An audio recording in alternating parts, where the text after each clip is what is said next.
బాబు గారి మీద ఏమాత్రము కూడా సిట్ తన నివేదికలో ఎక్కడా కూడా రాజకీయ నాయకులు ఇందులో దోషులని నేరస్తులని ఎక్కడా ప్రస్తావించకపోయినా ఇప్పటికీ కూడా చంద్రబాబు నాయుడు గారు ఆయనను మోసేటువంటి కూటమి నాయకులు ఇంకా అదే మాట పాడిందే పాటలాగా పాడుతూనే ఉన్నారు. వెంకటేశ్వర స్వామి ఆలయం నుంచి అయోధ్యకు రామాలయానికి పంపినటువంటి లడ్డూలలో పంది కొవ్వు కలిసిందినని నిన్న పవన్ కళ్యాణ్ గారు మళ్ళీ మాట్లాడతారు.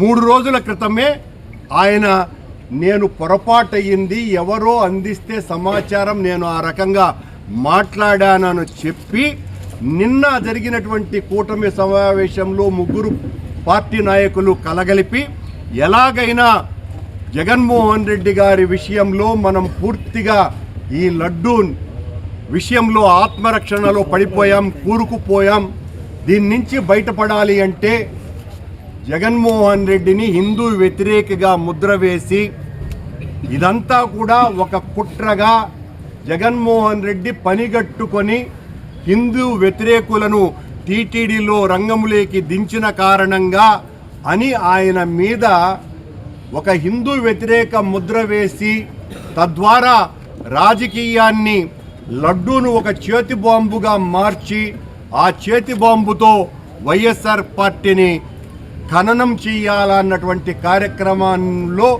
భాగంగానే అంబటి రాంబాబు గారి మీద జరిగినటువంటి దాడిగా మేమందరము భావిస్తున్నాం. ఇది కేవలం రాంబాబు గారి మీద జరిగినటువంటి దాడే కాదు, మొత్తం హైందవ సమాజానికంతా కూడా మా మీద ఎవరైనా కూడా మా తప్పును ఎత్తి చూపితే వాళ్ళందరి మీద ఇంత దుర్మార్గమైనటువంటి చర్యలు ఉంటాయి అన్నటువంటి హెచ్చరిక సభ్య సమాజానికంతా ఇచ్చే విధంగా ఆయన మీద దాడి చేయటము, ఆ ఇంటిలో ఉన్నటువంటి వాళ్ళందరూ ఆయన కుమార్తెలు, వాళ్ళ శ్రీమతి, చిన్నపిల్లలు అందరూ మహిళలే ఉన్నారు అన్నటువంటి విషయాన్ని కూడా ఏమాత్రము కూడా ఖాతరు చేయకుండా పని కట్టుకొని ఈ రకమైనటువంటి దాడి చేయటం వెనుక జగన్మోహన్ రెడ్డిని బలహీనం చేయాలన్నటువంటిది.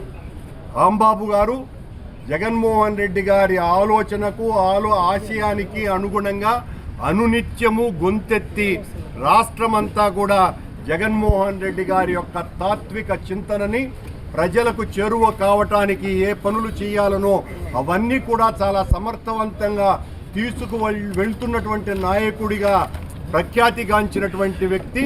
అలాంటి నాయకుడి మీద జరిగినటువంటి దాడిని తీవ్రంగా ఖండిస్తున్నాం. ఇక్కడెవ్వరూ కూడా భయపడే వాళ్ళు లేరు.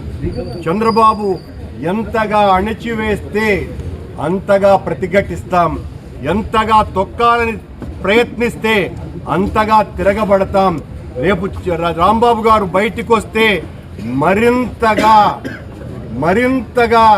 ఆయన ప్రజాక్షేత్రంలోకి వెళ్ళి జగన్మోహన్ రెడ్డి గారి యొక్క ఆశయాలని ముందుకు తీసుకువెళ్తారు అన్న దాంట్లో ఎవ్వరికీ ఏ రకమైనటువంటి సందేహము లేదు. ఈ పాశవిక దాడిని తీవ్రంగా ఖండిస్తున్నామని తెలియజేస్తున్నాం.